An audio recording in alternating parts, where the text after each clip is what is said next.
library, input-output, connection diagram, dan EEPROM. Untuk library yang bisa kita panggil di Arduino ini ada banyak ini. Dan cara memanggil library adalah dengan tanda tagar, include. Jadi tagar include gitu, baru panggil library apa yang mau kita panggil. Jangan lupa kita sematkan ini, petik, tanda petik. Dan bagaimana caranya menggunakan function yang ada di library tertentu? Caranya dengan menuliskan nama library-nya apa, dot, function apa yang ada di library tersebut untuk digunakan, dan isi nilainya. Nah, kalau di sini contohnya adalah memanggil library EEPROM, dan untuk pembacaan nilainya, gitu ya. Jadi ini EEPROM.read dalam kurung 0. Nah, terus installing your library, buka Arduino-nya, terus dipilih sketch-nya apa di menu bar-nya, baru diimport library-nya, ya, baru ditambahkan library-nya di list menu. Sehingga setelah kita lakukan ini, maka kita bisa menggunakannya di program kita, gitu, di sketch kita. Apa saja library-library yang ada? Itu ada EEPROM, Ethernet, GSM, robot control, gitu ya.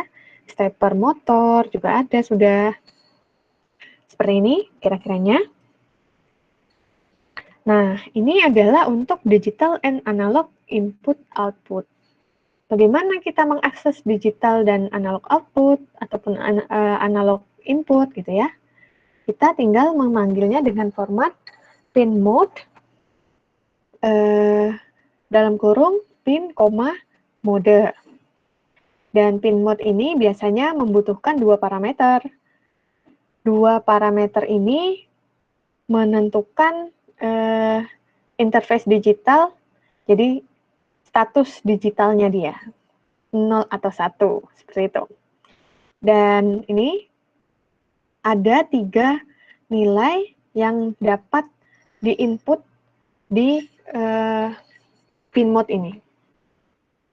Dan settingnya harus mengakomodasi input untuk mengatur nilai interface-nya sebagai mode input normal, kalau output untuk mengatur interface-nya untuk mode output. Nah, kalau kita mau mendapatkan input dari sebuah input analog gitu ya, dari sebuah device, maka kita panggil yang namanya fungsi analog read. Pin nomor berapa di Arduino gitu. Nah, ini untuk komplit contoh lengkapnya gitu ya. Void setup function, terus apa di sana? Ternyata permulaan serial, dan di sana kita membaca pin mode A1 sebagai input. Nah, di sini nanti di void loop function-nya kita bisa tinggal menangkap nilainya, nilai pembacaan yang bertipe float adalah nilai dari yang dibaca di pin mode A1, gitu ya. Jadi di sini analog read ini bisa menangkap nilai, tapi harus dideklarasikan dulu di void setup bahwa pin mode A1 akan bernilai sebagai input. Nah, bagaimana cara kita menulis di EEPROM? EEPROM ini bisa dituliskan dengan, maksudnya EEPROM ini adalah long term memory dari Arduino, dan ini bisa tetap menyimpan data walaupun Arduino-nya nanti 0 gitu. Dia bersifat sebagai USB flash drive. Untuk bisa menulis di EEPROM, kita panggil library dari EEPROM. Caranya memanggil gimana? Tagar include kurang dari gitu ya, EEPROM.h lebih dari. Jadi ini EEPROM library-nya kita panggil. Setelah kita panggil, nanti kita bisa membaca dengan perintah read address ataupun menuliskan di EEPROM itu dengan perintah write address nilainya berapa yang mau disimpan. Ini contohnya. Seperti itu. Berarti kalau mau nge-read nanti gimana? Ya tinggal EEPROM.read gitu ya. Dan ini adalah nanti address-nya berapa dan value-nya berapa. Nah, debugging application di sini adalah ketika compiler dicek. Compiler mengecek apakah sketch kita ini benar apa salah gitu kan ya. Jadi di sini kita sudah punya sketch-nya gimana, terus kita run gitu ya. Di sini tanda centang dan nanti akan terjadi proses debug. Karena programnya akan dicek dulu benar atau salahnya sebelum dia dikirim ke Arduino. Bila ada salah, tentu kita baikin dulu dan dia akan menunjukkan di mana salahnya, gitu ya. Nah, sekarang bagaimana cara pemrogramannya? Nah, ini tadi, ini kan untuk analog sama, maksudnya input-outputnya, yang bisa jadi analog input-output ataupun digital input-output. Bedanya adalah, ya kalau analog nilainya bisa floating, kalau digital nilainya hanya 0 dan 1. Dan di dalam Arduino ternyata sudah ada fungsi delay. Fungsi yang membuat kita mendelay dengan besaran millisecond. Berarti kalau mau fungsinya 1 menit gitu ya, berapa? Ya 1 menit dikonversikan dulu ke milliseconds. Seperti itu. Dan di sini, di Arduino juga sudah sering ada yang namanya library buat motor servo. Kalau nanti kan ini ada yang pakai, yang kemarin di tugas gitu ya, buat tentang penyiraman tanaman gitu. Dan dia harus menggerakkan pompa gitu, atau menggerakkan motor. Maka kita bisa panggil library motor servo di Arduino. Dan caranya adalah bagaimana untuk mengakses library servo ini, kita deklarasikan dulu di awal, kita panggil library-nya seperti ini, terus kita deklarasikan nama variabelnya nanti, dan di depannya data type-nya adalah servo. Kemudian, tentang bagaimana kita mengambil ataupun menyuruh ataupun mengambil data dari servo tersebut, kita bisa pakai servo.attach pin location-nya. Ini untuk mengakses bahwa pin Arduino sekian untuk servo gitu kan ya. Dan bagaimana kita menyuruh si servo untuk bekerja, pakai servo.write. Dan ini adalah analog read ataupun mapping untuk bisa memappingkan sudut pergerakan motornya itu. Kan motornya bisa bergerak dari sudut 0 hingga 360. Nah, di sini nilainya itu besarannya kita cek dari nilai analog input dari sebuah Arduino. Kira-kiranya begitu. Dan ini ketika nyobain blinking LED, nyalain LED di Arduino gitu ya. Dan kalau punya Arduino di rumah, bisa dicoba. Dan kita harus menyiapkan breadboard, LED, resistor, Arduino, dan kawat-kawat. Ini contohnya breadboard. Nilainya. Jadi ini kalau yang terminal with blue and red lines are called power. Dan dia terkoneksi together horizontally. Jadi ini nilainya yang bagian biru ini adalah untuk power. Terus, nah kalau yang ini untuk menghubungkan komponen gitu ya. Kalau yang ini buat naruh powernya, yang ini buat menghubungkan komponen. Nah, di sini nilai-nilainya adalah yang ini terhubungnya vertikal begini, kalau yang ini terhubungnya horizontal, seperti itu.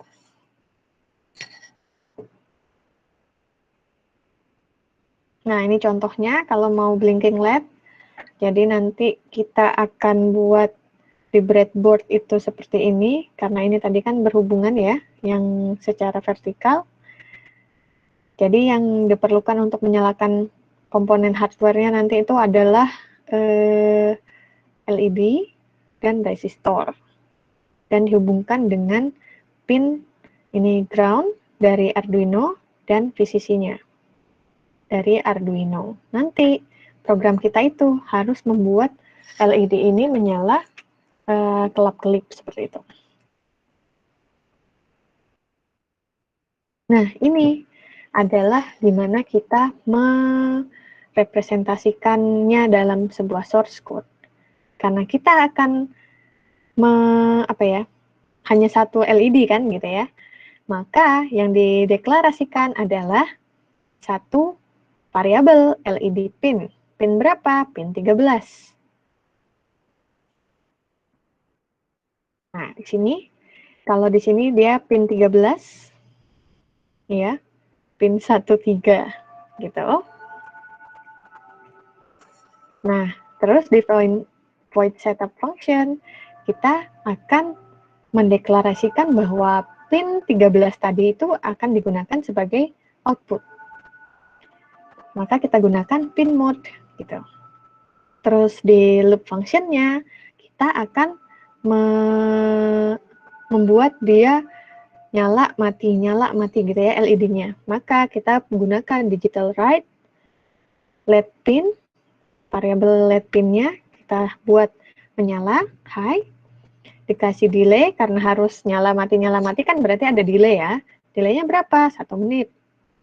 Baru dibuat mati, di delay 1 menit dan dia akan berulang terus karena dia berada pada loop function. Terus, nah, nih, jadi penjelasannya. Dan ini contohnya kalau nanti servo motornya, kita akan mengontrol sebuah motor servo di Arduino. Dan di sini kita mengecek servo motornya itu dikontrol dengan sinyal PWM, ya. Dan dengan Arduino, kita tinggal panggil library-nya, library si servo motor, dan akhirnya nanti kita bisa ngatur dengan gampang si servo motor tersebut. Ini PWM, pulse width modulation. Intinya dia akan ngecek, dia akan memberikan status on off gitu, dan motor kita akan bergerak sesuai dengan PWM yang diberikan.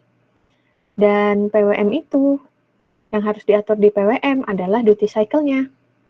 Seberapa banyak dia harus bekerja dibandingkan dengan total periode gelombangnya. Gitu. Nah, di sini kalau ini misalnya ini anggap aja ini 50 dan wave periodnya 100, berarti duty cycle-nya adalah 50% gitu ya.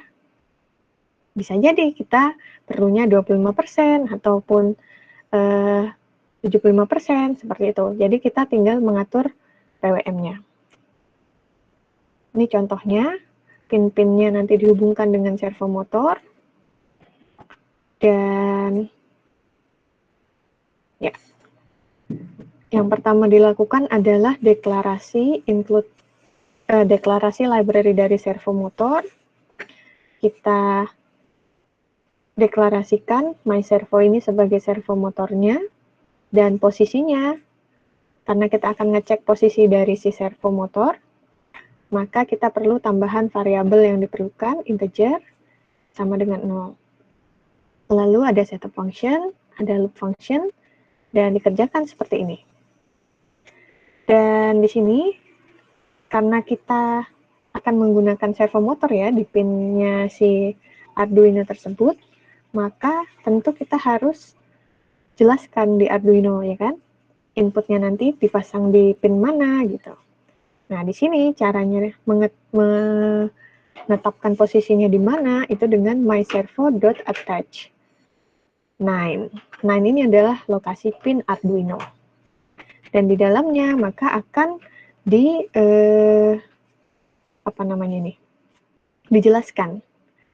dijelaskan seperti ini, bahwa dia harus bekerja di dalam loop for dan loop for 1 dan loop for 2.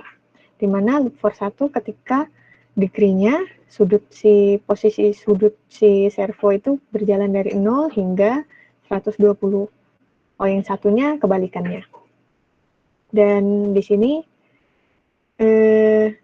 dia ngecek sudutnya, jadi akan bergeraknya 0 terus nambah terus gitu kan, karena pos ini tambah 1 berarti 0, 1, 2, 3. Tapi dari 0 ke 1 harus ada delay 15 gitu. Sama yang ini juga, jadi intinya ini mutar kanan atau mutar kiri dengan delay 15. Ini contoh lainnya, mengatur servo motor dengan potentiometer, tetap yang digunakan breadboard, servo motor, potentiometer. Tambahannya cuma di potensio. Potensio itu apa? Itu loh resistansi yang bisa diputar-putar. Jadi kalau diputar ke kanan dia maksimum, maka nilai resistansinya membesar ke nilai maksimumnya. Diputar lagi ke kiri dia akan mengecil mendekati nilai 0. Begitu untuk potentiometer. Dan di sini karena potentiometer nilainya floating gitu ya, dari 0 sampai suatu nilai tertentu, maka kita menggunakan analog read agar bisa membaca nilai potentiometernya. Lalu ada map di sini untuk tahu lagi bisa menskalakan besaran potentiometer itu terhadap servo motor. Jadi ini intinya nilai sebenarnya, nanti nilai yang ada di potensio gitu ya. Nilai di potensio berapa untuk menjadi berapa gitu. Ini nilai yang ada di servo motornya. Kurang lebihnya gitu. Jadi bisa menyekalakan nilai yang ada di potensio dengan nilai yang ada di servo. Bagaimana cara kita memprogramnya? Seperti yang tadi lagi, bahwa kita panggil dulu library-nya, kita panggil servonya dengan nama myServo, terus masuk ke void setup, karena harus menentukan lokasi di mana di Arduino gitu kan ya. Dan di loop baru kita baca potensionya pakai analog read, lalu kita skalakan, dan akhirnya nilai dari skala tadi kita masukkan untuk menggerakkan si servo. Dan pergerakannya dipisahkan 15 milisecond di sini. Jadi smooth gitu ya. Ya, jadi kurang lebihnya seperti itu. Dan nanti di praktik hal ini akan diperjelas di minggu depan gitu, karena minggu depan yang ngajar nanti akan Pak Himawan, sehingga beliau akan membantu menjelaskan lebih detail tentang hardware gitu ya.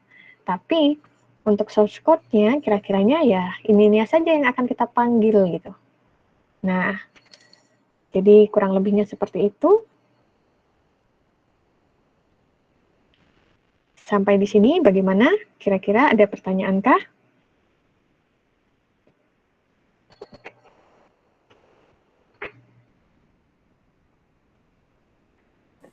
Ini sih, Bu. Ya, silakan. Rashid. Nama saya Rashid. Saya ingin bertanya, Bu.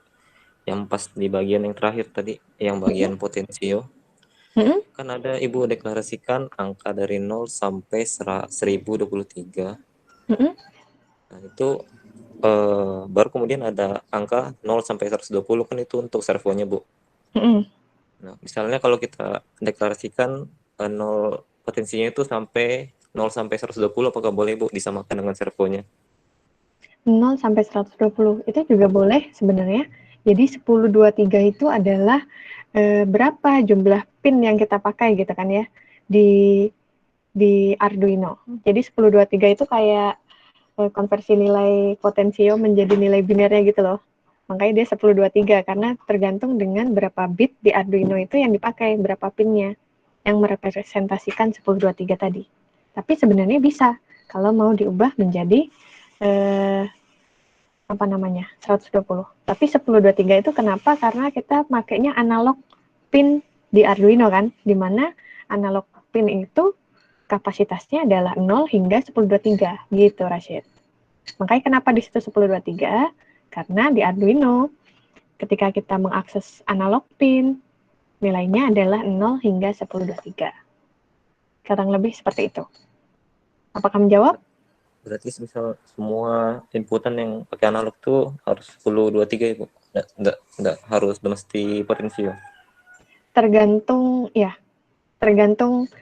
pin di Arduino-nya itu, kamu lihat pin berapa, cek datasheet-nya, ya kan?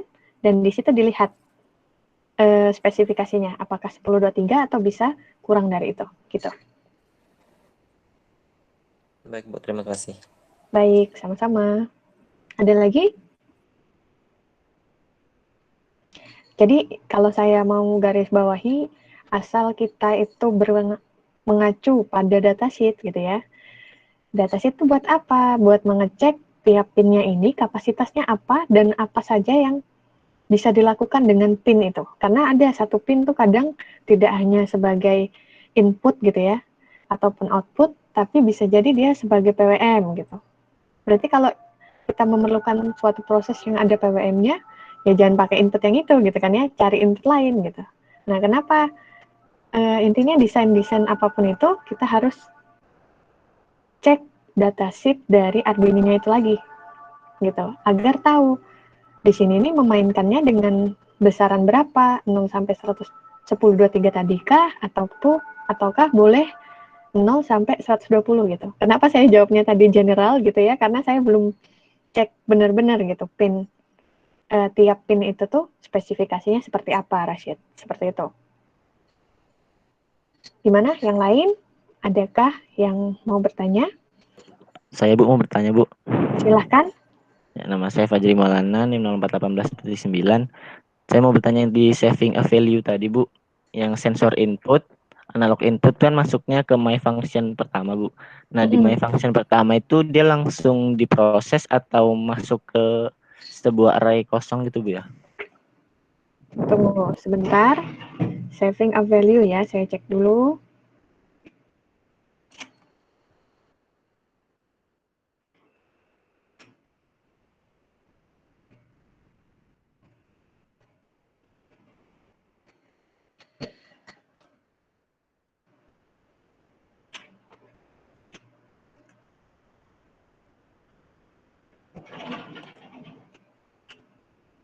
Bisa terlihat lagi ya? Bisa Bu.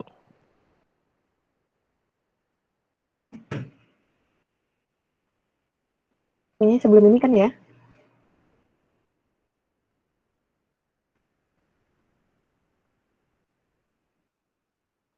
Yang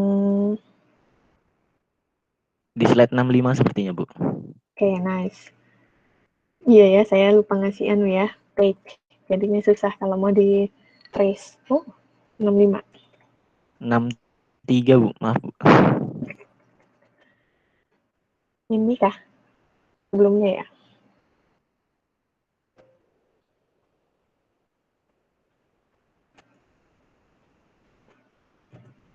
Ini, saving a value kan?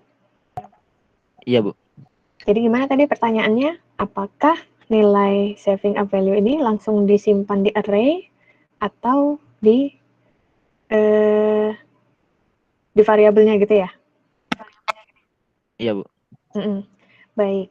Kalau Nian, gini, bisa jadi ya, kayak analoginya adalah si sensor input ini nih kan punya dua bagian gitu ya. Satunya mengarah ke float analog input, satunya ke integer digital input. Maka bisa jadi kalau seolah-olah dia itu si sensor input ini akan terdiri dari dua bagian gitu kan ya. Satunya yang float ini, satunya yang ini gitu. Nah, ketika ada sebuah nilai gitu, nilai my function gitu ya. My function ini hasil dari my function ini kan yang akan disimpan di analog input dari sensor input. Maka dia akan mengisi ini. Gitu. Dan satunya value dari my function tuh akan disimpan di sini. Berarti kalau kayak gini ya bisa kita simpulkan bahwa si sensor input bila kita menggunakan format data union gitu ya, dia seolah-olah satu variabel ini terdiri dari array yang berisi 2 elemen gitu. Menjawab nggak? Berarti dia ya ini adalah array gitu, si sensor input. Tergantung dari variabel yang dideklarasikan. Oke. Ada lagi kah?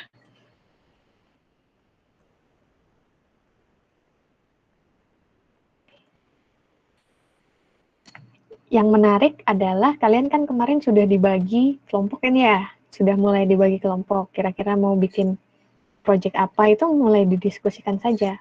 Dan karena ada fungsi di dalam fungsi gitu ya, boleh nggak saya minta tolong lagi, satu saja lagi tugas ini sebelum saya kasihkan ke Pak Himawan gitu ya. Buatlah kalian sebuah fungsi sederhana gitu, yang berisi mungkin 2 fungsi gitu ya. Jadi jangan satu fungsi saja, tapi ada 2 fungsi, mungkin kayak tadi kalau servo, yang membuat putarannya dari 0 sampai 120, satu fungsi sendiri. Satu fungsi lainnya yang membuat kebalikannya dari 120 ke 0 misalnya gitu ya. Kalian desain sebuah fungsi yang terdiri dari 2 fungsi, lebih boleh tapi jangan banyak-banyak ya. Nah, buat kode sederhana dan gambarkan flowchart-nya. Kira-kira gimana kalian dalam menggambarkan flowchart yang ada fungsi gitu. Hint dari saya, ketika ada sebuah fungsi tentu berarti ada proses. Fungsi berarti bisa didefinisikan sebagai yang persegi panjang. Nanti habis itu dibuat lagi tambahan penjelasan fungsi tersebut itu bagaimana dengan sebuah flowchart lain yang menggambarkan fungsi di dalam itu. Fungsi di dalam itu bisa jadi fungsi 1 gitu, bikinnya adalah start itu jangan start tapi namanya adalah fungsi 1.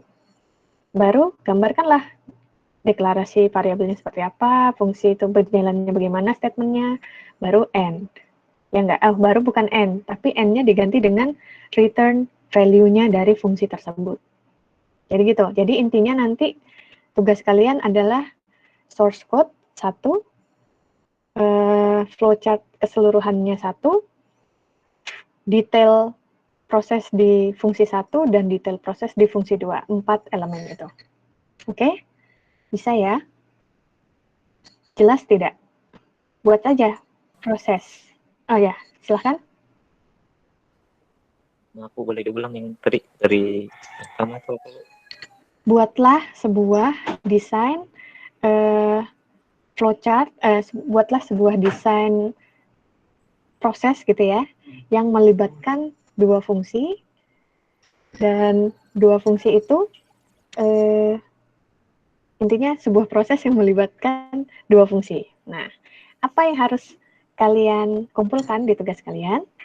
1 buah source code keseluruhan jalannya proses yang kalian desain itu, 1 buah flowchart yang menjelaskan keseluruhan proses yang kalian desain, dan 2 buah flowchart ya untuk masing-masing fungsi yang ada di dalam proses yang kalian desain.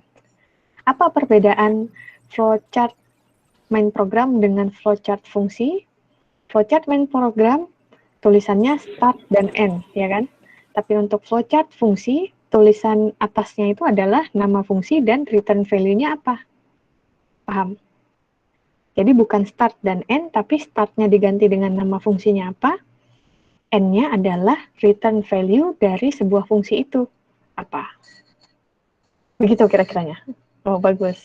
Ini, silahkan kalian boleh berdiskusi dalam membuatnya. Tapi intinya tugasnya akan dinilai dari 4 komponen itu. Source code, flowchart general, dan flowchart fungsinya. Dan fungsinya harus 2. Gitu ya. Kayak tadi mungkin ada yang bilang membuat fungsi kontrol kecepatan, satunya fungsi kontrol tegangan gitu.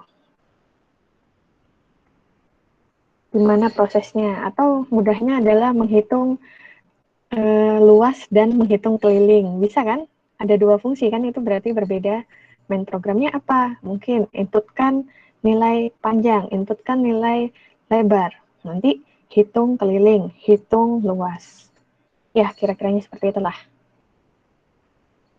Sudah jelas ya? Baik. Bertanya lagi. Ya. Itu untuk source code-nya itu apakah harus source code-nya di run di idle-nya atau tidak perlu? Tidak perlu. Yang penting tidak perlu sih, tidak perlu di run. Tapi kalau mau di run ya silahkan. Berarti tahu ini jalan apa enggak gitu kan ya. Yang penting logiknya benar. Gitu aja. Baik. Bila tidak ada pertanyaan lagi, mungkin bisa saya akhiri karena habis ini ada kerjaan lain ya. Ada webinar tentang webinar KKN. Jadi semoga bermanfaat.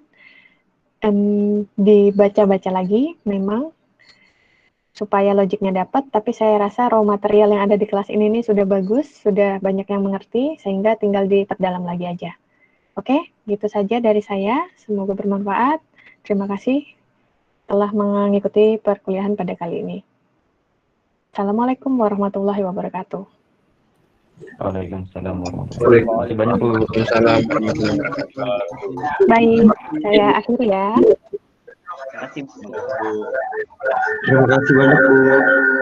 Kelompok gimana kelompok?